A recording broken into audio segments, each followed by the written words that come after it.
Egunon berriz, orain, hemen nire eskuman, zuen aurrian, dakazue Teknaliako Leire Madariaga.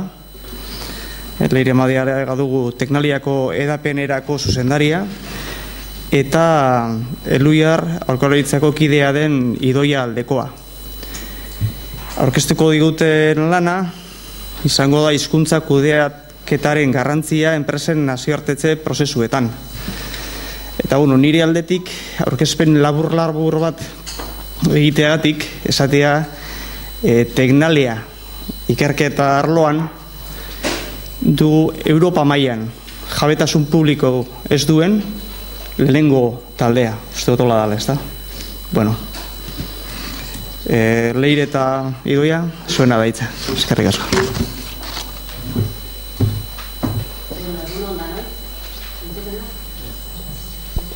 Oin? Bai. Bueno, egun ondan hoi. Eskerrik asko IMH-eri aurten be hemen elkartzeko aukeri emondoskulako. Ni Idoia naz Eluiarretik. Eta, pixkate hasiera baten egingo dut sarrera modoko bat, eta gero ja Teknaliari emongo dotzegu hitza bere esperientziatik, bere esperientzia kontatzeko. Jardungo dugu hizkuntza kudeaketaren garrantziaz, hizkuntzan kudeaketak enpresen nazioarteratze prozesuetan daukan garrantziaz. Eta horretarako, erabiliko dugu, emon nahi dugu berri hizkuna proiektuari buruz. Hizkuna proiektua aurtengo urte hasieran abiatu dugun proiektua da. Aurretik datorren ideia bada, bere definizioan eta jardun genuen 2011ko urte bukaeran, baina aurten abiatu dugu Teknalia eta Elairekin batera. Ikerketa proiektu bat izan da, eta bere emaitzak ematen ari da, eta horren berri emango dugu. Hizkunako urratzetan, edo proiektuaren urratzetan sartu baino lehen, beste adierazi nahi dugu zer ulertzen dugun hizkuntzen kudeaketaz. Hizkuntzen kudeaketa bera, hizkuntza kudeaketa horren, kontzeptu horren atzean zer dagoen ulertzeko, bere baitan daukan beste kontzeptu bateri inbidotzegu erreferentzia. Hau da, aniztasunaren kudeaketari. Eta hizkuntzaren alorrera ekarrita, hizkuntza aniztasunaren kudeaketari. Zer ulertzen dugu hizkuntza aniztasunaz? Pentsatzeko eta adierazteko askotariko moduak, mundua ikusteko modu ezberdinak, erosoen sentintze garen hizkuntzan, pertsonak erosoen eta egokien sentitzen diren hizkuntzan onartzeaz ari gara, hizkuntza komunitate ezberdinak daudela onartzeaz ari gara, hizkuntza kudeatzeko modu berriez ari gara, pertsonak harremantzeko modu berriez ari gara. Aniztasunaren atzean hori guztia dagoela ulertzen dugu. Pertsona guzti hauek aulki horietan eseriko bagenitu, elkarrekin komunikatu, elkar ulertu eta elkarrekin zerbait adostu beharra izan ez gero zer egingo leukie. Kultura ezberdineko pertsonak, hizkuntza ezberdineko pertsonak, jarduteko, pentsatzeko eta egiteko modu ezberdinak dituzten pertsonak. Adibide konkretu batera joan da, egoera arrunt bat, dutariko edozeini gertatu aljakona, edo egoera arrunt bat, komunikazio egoera arrunt bat. Kasu honetan, elkar ulertzeko zer egin beharko geunke. Igorleak berak, mezua zein dan argi definitu beharko leuke. Argazki bat ateratzea nahi du, baina nahi badu etxe atzean agertzea eta ez dakitzea arbola agertzea, ondo definitu beharko du bere mezua. Mezua eta kanala ahoz esan behar duen, idatziz esan behar duen, eta nori esan behar dion, berak hautatu beharko du bere hartzailea. Behin hartzailea identifikatuta, mezua definituta eta kanala bebai definituta, komunikazio egoera horretan dauden hizkuntzak zeintzuk diren jakin beharko dugu, eta pertsona horiek, komunikazio egoera horretan parte hartzen duten pertsona horiek ze hizkuntza gaitasun duten hizkuntza horiekiko. Eta behin hori jakinda, komunikazio hori eraginkorra izateko edo komunikazio elkar ulertzeko, komunikazio estrategia bera finkatuko da.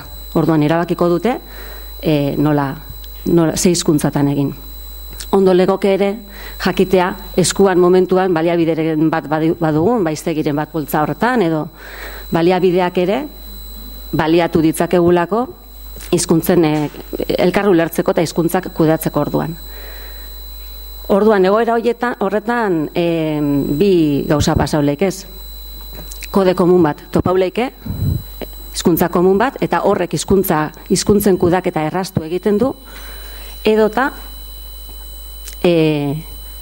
agian ez dago kode komunik.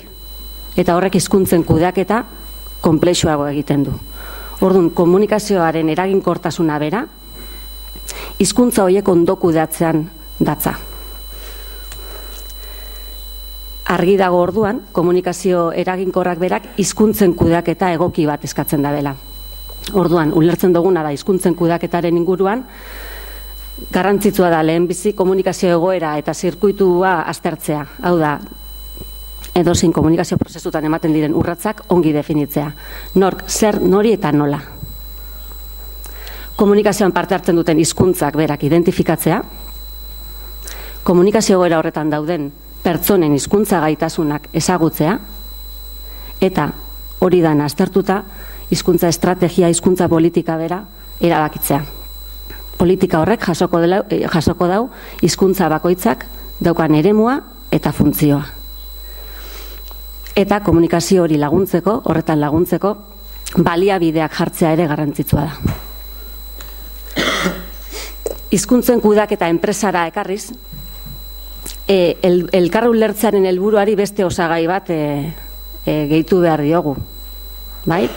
Enpresak negozioak daukiez. Orduan, aipu hau egin genuen mintegi batean, Andoni Sagarnak esandakoa da eta ona ekarri dugu, erosi edozein hizkuntzatan egin daiteke, baina saldu eroslaren hizkuntzan egin behar da.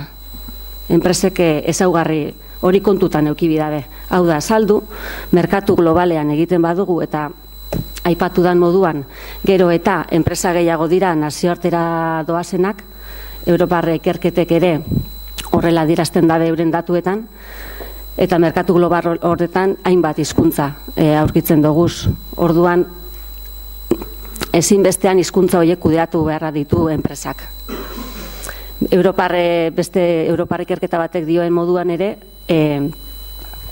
hizkuntza estrategia egoki bat izan duten enpresak, beraien salmentak handitu egin dituzte. Beraz, hizkuntzen kudaketa nazioarteratzean ezinbestekoa da. Orduan, abiapuntu hori hartuta eta joera hori gero eta nabariagoa zela kontuan hartuta, hizkuna proiektua abiatu gendun. Hainbat enpresetara egin gendun zan bizitak eta azkenean Teknalia eta Elairekin batera abiatu gendun ikerketa proiektua. Helburua zein dan?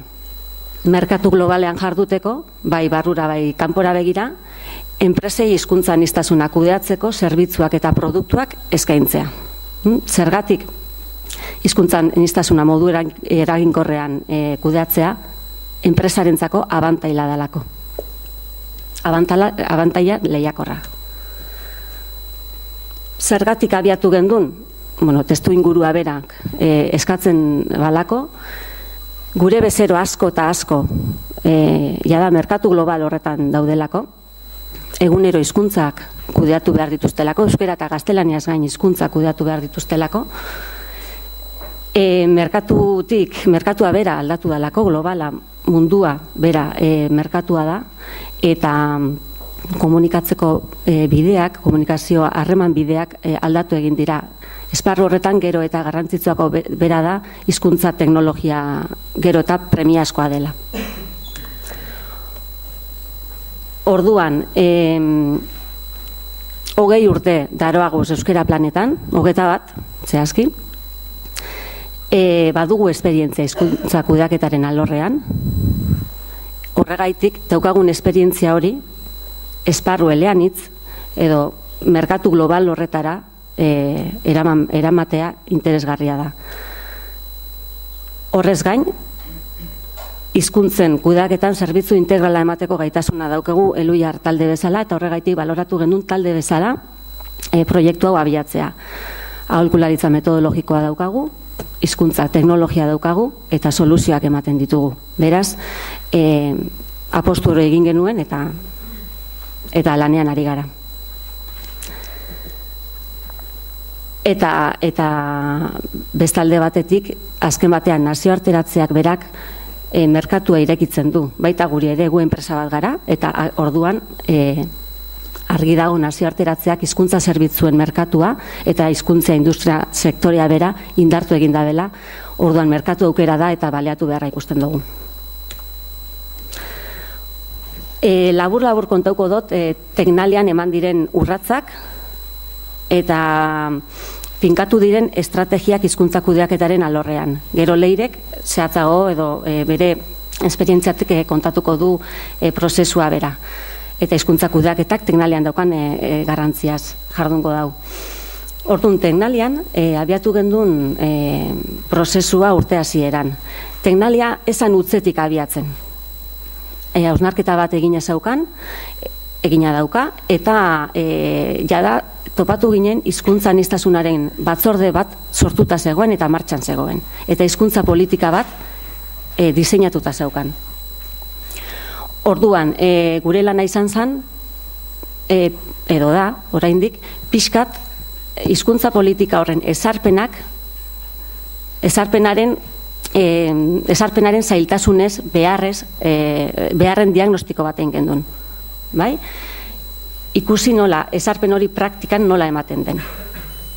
Orduan, lau urraz nagusi izan dauz prozesuak, eta lehenbizikoa izan zen hizkuntzak zein lan jardun erakiten dion identifikatu genuen, komunikazio zirkuitu estrategiko batzuk aztertu genituen, lehen esan dodan eskema horretatik abiatuta, nor, zer, nork, nori eta nola esaten dion kontutan hartuta, komunikazio zirkuituak aztertu eta zailtasunak eta beharrak detektatu genituen. Behar horiek estrategietara ekarri genduzan, hau da, behar horrek konpontzeko ze estrategia finkatu behar ditu Teknaliak, eta estrategia horiekin hizkuntza aniztasunak kudeatzeko plangintza egin genuen. Orduan, labur kontauko dodaz, estrategia bakoitzak edo plangintza horiek ze arlotan, plangintza hori ze arlo jasotzen da bezan, plangintza horrek, eta estrategia nagusiak zeintzu diren.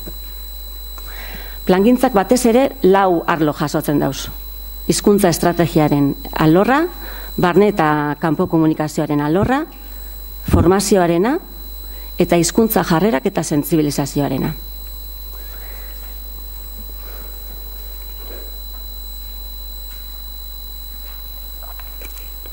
Hizkuntza estrategiaren alorrean, 3 estrategia nagusi finkatu ditu Teknaliak. Bat, hizkuntza politikarena. Hizkuntza politika eratua du, diseinatua du, eta hausnarketa bat egina dago hizkuntza aniztasunaren inguruan, baina Teknalia munduan dago. Borobil Laranja horrek Teknaliako munduan dauden toki, Teknalia egiturak dira, ez? Teknalian egiturak dira. Orduan, hausnarketa honek eman dau, Teknaliak egokitu beharra ikusten du bere hizkuntza politika egitura hoietara. Bai, egitura hoiek ematen, egitura horretan dauden hizkuntza, komunikazio egoera ezberdinetara egokitzea. Horren baitan sartzen da, hizkuntza politika nazioarteratze estrategiaren baitan txertatzea baita. Kultura korporatiboa sustatu nahi du, hizkuntza aniztasuan oinarritutako kultura korporatiboa sustatu nahi du, eta nolabait hizkuntza aniztasuna egoki kudeatzen ari garen adierazle sistema eratu edo osatu nahi du. Barne eta kanpo komunikazioaren alorrean, finkatu diren estrategiak dira, barne komunikazioa prozesu euskarri, hizkuntza edukia duten euskarri guztiak egokitzea hizkuntza politika horretara, baita kanpo komunikazioko kanalak eta euskarri guztiak, guztiak, horra azterketa bat egin beharko da, lehentasunak finkatu eta guztia. Seinalitika bateratzearena, eta nolabait komunikazio eleanitz hori eta itzulpen eleanitz hori erraztuko da bentzan baliabideak eta tresnak garatzeko beharra ikusten dau. Formazioaren alorra da beste hizkuntza plangintza horren arlo bat, eta hor markatzen diren estrategiak dira azken batean hizkuntza politika bera oinarrian izango daben eta nazioarteratze estrategia bera oinarrian izango daben formazio politika eta formazio plan bat eratzea, hizkuntza gaitasunak lanpostuko komunikazio beharretara egokitzea, eta hizkuntzak ikasteko modu berriak ezagutu nahi ditu teknaliak.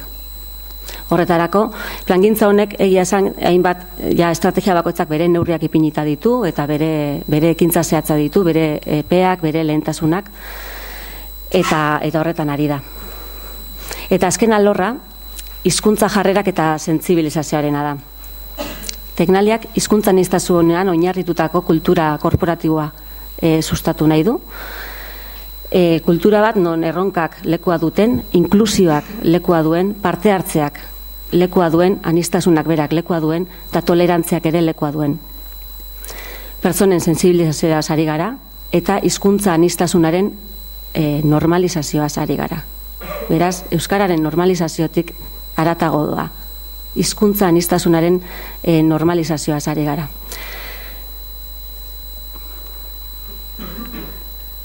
Erronkak, hizkuntza proiektuarenak, berarenak. Orain egia da, elain eta teknalian prozesua diseinu prozesu hau bukatzea daukagula. Orduan, etxerako lana, gure Eluiar talde bezala daukagun etxerako lana, egindako lan hori guztia sistematizatzea dagokigu, eta jardun honen, erronka honen inguruan hausnartzea. Ingurune elebiduneten erabili dugun lanerako metodologia, ingurune eleanitzetarako egokitzea, da gure erronka. Enpresek dituzten beharrak argi eta zehatz identifikatzea, eta behar horiei erantzuteko baliagarriak diren erremintak ezagutzea. Erremintak zentzu metodologikoan eta baita teknologikoan ere. Eta ditugun teknologia eta hizkuntza baliabideak soluzio integral bat eskaintzeko moduan antolatu nahi dugu. Bai da gure asmoa, hizkuntza teknologian oinarritutako soluzioak ematea ere enpresa hauei. Nire aldetik, besterik ez, eskerrak emon, elai eta teknaliari, eta baitxe diruz lagundu dozkuen bestelako erakundeei. Eta oin leireri pasako datzetitza. Jarriko naz. Hemen dau.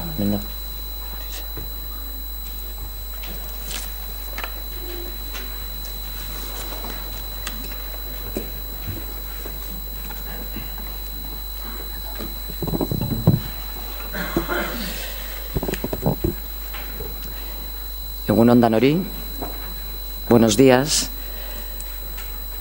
Quería dar también las gracias a los organizadores por la oportunidad de contaros desde Tecnalia nuestra experiencia y nuestro caso práctico.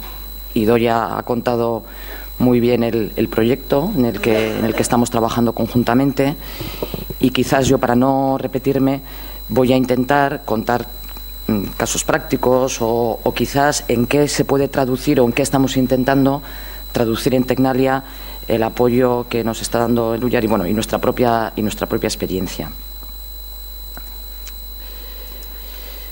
Brevemente, también contaros por qué para nosotros es importante la internacionalización. Mencionaba también Idoia que hoy en día, en un mundo globalizado, la importancia de vender.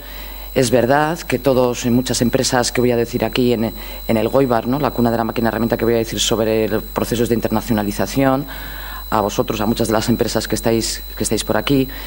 Para Tecnalia, además de la venta, hay también, y es lo que quiere resumir toda esa transparencia, hay también una necesidad imperiosa de estar presente en el mundo como centro del conocimiento que somos, ¿no? Nosotros somos un centro de investigación aplicada, el conocimiento no tiene barreras, no tiene fronteras, viaja muy bien, y si de verdad queremos ser un centro excelente de conocimiento, tenemos una necesidad, una obligación de ser internacionales. Y eso no es para nada incompatible con un arraigo a un territorio, con formar parte de un sistema territorial de innovación como del que formamos parte de nosotros, ¿no? Entonces está esa doble vertiente en nuestra estrategia, no solamente de vender, porque necesitamos vender. Hoy en día también la viceconsejera ha mencionado la crisis. Por supuesto que necesitamos vender. Vender también nos hace mejores, vender fuera, pero además para nosotros es fundamental estar presentes en el mundo, por lo que supone desde un punto de vista de conectividad, de contactar conocimiento, talento y tecnología. Y quizás ahí tenemos una vertiente que nos hace ser todavía más, no exigentes, sino tener una necesidad también en el ámbito de la comunicación y, por ende, en el ámbito de la política lingüística. Aquí tenéis la explicación de los diferentes instrumentos en los que se traduce nuestra presencia por el mundo, ¿no? Desde delegaciones, nodos tecnológicos, centros de innovación compartida, diferentes figuras y diferentes maneras de estar presente en el mundo, donde la interacción con otras personas, donde el intercambio de conocimiento, donde el compartir estructuras, donde el comunicarse y el poder, digamos, tener que poner en valor o tener que practicar, poner en práctica muchos de los valores que antes mencionaba Idoia, para nosotros está siendo y es fundamental. Y aquí antes veíais también eso, aunque parezca mentira, esas bolas representan el mundo, pero ahí veis también pues los puntitos famosos en los que estamos presentes con diferentes relaciones y diferentes culturas. Yendo al caso concreto, para no aburrir, que esto no se trata de contar Tecnalia, pero sí era importante que conocierais nuestra particularidad. También contaros la situación en la que estamos y la situación de la que veníamos. Tecnalia se crea como tal el 1 de enero del 2011 y es la fusión de 8 centros tecnológicos de Euskadi en una sola entidad. 8 centros que estaban repartidos en los 3 territorios, en Vizcaya, en Guipúzcoa y en Álava. Por lo tanto, lo primero que nos ocurre es que tenemos una necesidad imperiosa de construir, como veis ahí, una sola cultura corporativa, un solo sistema de comunicación, un conjunto de procesos, una sola política lingüística y una sola estrategia de internacionalización. Y estos 2 últimos puntos, la política lingüística y la estrategia de internacionalización, van muy ligados.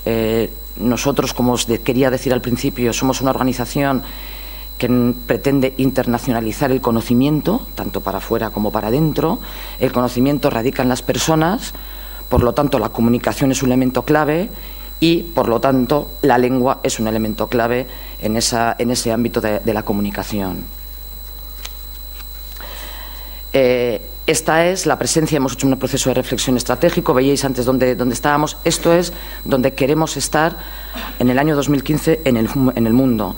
Y ahí veis, ya entrando en el tema de la lengua, pues veis que ahí tenemos, entra en un juego, pues por supuesto, el castellano, el euskera, el inglés, el francés, el portugués, brasileño, el chino, el italiano, el alemán. Es decir, tenemos que gestionar una multiplicidad de convivencia de culturas y de convivencia sobre todo de idiomas, ¿no? Ya hoy en día, deciros que ya hoy en día en Tecnalia pues tenemos a compañeros de más de 20 nacionalidades y ya tenemos presencia en varios países, compañeros que ahora veréis, experiencias que estamos haciendo con oficinas propias en otros países como Italia, Francia, Serbia y México, con lo cual ya hoy en día tenemos esta realidad, pero a futuro queremos ir hacia esa realidad.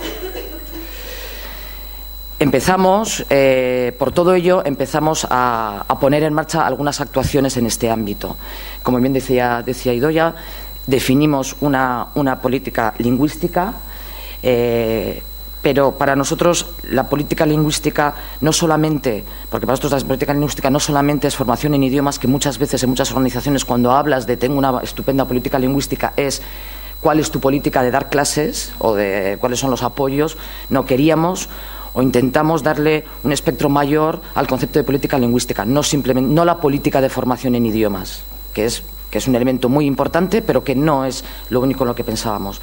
Se creó un grupo de diversidad lingüística en la organización con personas de diferentes nacionalidades o que manejaban diferentes idiomas y que estaban ejerciendo diferentes funciones en la organización.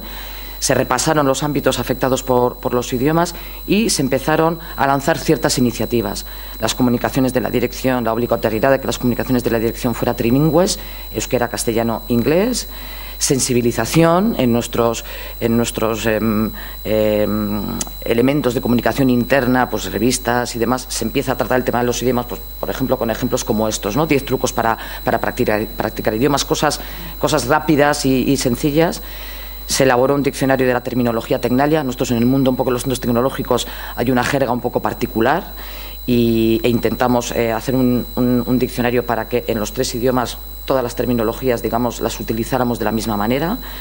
Preparación de plantillas internas multilingües, la señalítica, que comentaba antes también Idoia, comunicaciones internas y diagnóstico de las capacidades lingüísticas. Y también estamos dando otros pasos, como no solamente, que ahora incidiré también en la parte más útil del idioma, sino también la parte de ocio. Y se están lanzando iniciativas de crear grupos donde a la hora de comer, quien quiera practicar el euskera, quien quiera practicar el inglés, quien quiera practicar el francés, pues se juntan en grupitos a la hora de comer y hablan no solamente desde un punto de vista estricto de lo que supone para trabajar, ¿no? En nuestra internacionalización pura y dura. El proyecto Iskuna, que ya lo ha contado yo, ya simplemente contaros. Pues efectivamente hicimos un diagnóstico en 3 ámbitos de la organización: la preparación de una oferta internacional, elemento para nosotros importante, para nuestra venta, la preparación de material de marketing también, pero una vez más en el proceso interno, ¿no? En lo que es un proceso o un trámite como la petición de vacaciones, pues también ver cómo podíamos ampliar el uso de los idiomas también en procesos internos, no solamente pensar ese aspecto útil del idioma, ¿no? Que es para salir, para vender, para que, por supuesto, pero también un tema ya más cultural, ¿no? También otra de las actuaciones fue, como os decía, tenemos oficinas en el exterior, delegaciones, trabajamos con nuestros compañeros en Tecnalia, Francia, tenemos una oficina en Montpellier con 10 personas, 10 franceses, que son Tecnalia, y también hicimos un diagnóstico de la situación para ellos, ¿no? Y nos dimos cuenta que estaban incluidos en la comunicación, pero no entienden las comunicaciones más horizontales en castellano. Tenían, que es el idioma mayoritariamente, la lengua mayoritariamente utilizada en Tecnalia. Su acceso a los sistemas y herramientas de gestión también, al haber solamente una única lengua, era más dificultoso. Y la comunicación con los servicios corporativos, que son para ellos muy importantes los servicios de apoyo, pues también se producía en un solo idioma y era difícil. En esta labor de diagnóstico, por ejemplo, aquí veis cómo identificamos en una preparación de una oferta internacional los momentos en los que interviene digamos, la problemática lingüística y pues, en diferentes momentos del ciclo. Y en tercer lugar, estamos desarrollando un plan de acción donde estamos trabajando en mayor difusión de la política lingüística, en la implicación de la organización y apoyo al despliegue internacional de Tecnalia. Es muy importante la internacionalización, no solamente de quien sale fuera a vender, sino también de todo el soporte que te tiene que dar la organización. Si no, esto no funciona. Plan de euskera para potenciar el euskera como herramienta de comunicación con grupos de interés, llamamos a los grupos a nuestro alrededor, administraciones, clientes, sociedad, y alineamiento de las diferentes iniciativas internas. Por poneros un ejemplo, nosotros, como os decía antes, nosotros la captación de talento es fundamental, tener investigadores, tener compañeros de diferentes excelentes que provienen de diferentes partes del mundo es fundamental. Si no tenemos una correcta política lingüística, ¿cómo pretendemos captar talento, ¿no? Si no somos capaces de gestionar eso, ¿no? Y a medio y largo plazo queremos incorporar la diversidad lingüística a nuestra estrategia y también ser capaces de desarrollar indicadores y formas de medir la diversidad lingüística. Por último, no pretendo dar consejos porque todavía tenemos muchísimo camino que recorrer, pero sí quizás compartir con vosotros algún aprendizaje, ¿no? Para nosotros la clave de la gestión de idiomas es romper con el utilitarismo. Hay una tendencia a pensar que la gestión de idiomas, la gestión de la diversidad lingüística quiere decir que hay que hablar en el idioma mayoritario para favorecer o para facilitar la comunicación, y no solo es eso. Es verdad que la comunicación es importante y que exista un idioma entendido por todos, una lengua entendida por todas es importante, pero no hay que caer en esa tentación utilitaria, romper con las barreras mentales. Aquí tenemos también ese sentimiento continuo de vergüenza, ¿no? Y muchas veces eso nos cuesta también a la hora de lanzarnos a poder practicar diferentes lenguas y cambiar y hacer switch sin sentir esa barrera mental. Las reglas, es importante tener reglas, pero sobre todo es importante crear una cultura y tener una actitud, porque las reglas por sí mismas no sirven para nada, sino que se convierten en un incordio, ¿no? Y por último, acabar también con el pasado, y en ese sentido la reflexión que hacía Idoia, que hicisteis con las empresas, es verdad que también hay que reconocer, estamos en un mundo nuevo y la internacionalización es una clave estratégica necesaria, fundamental, con lo cual ya no podemos utilizar las mismas herramientas que teníamos antes.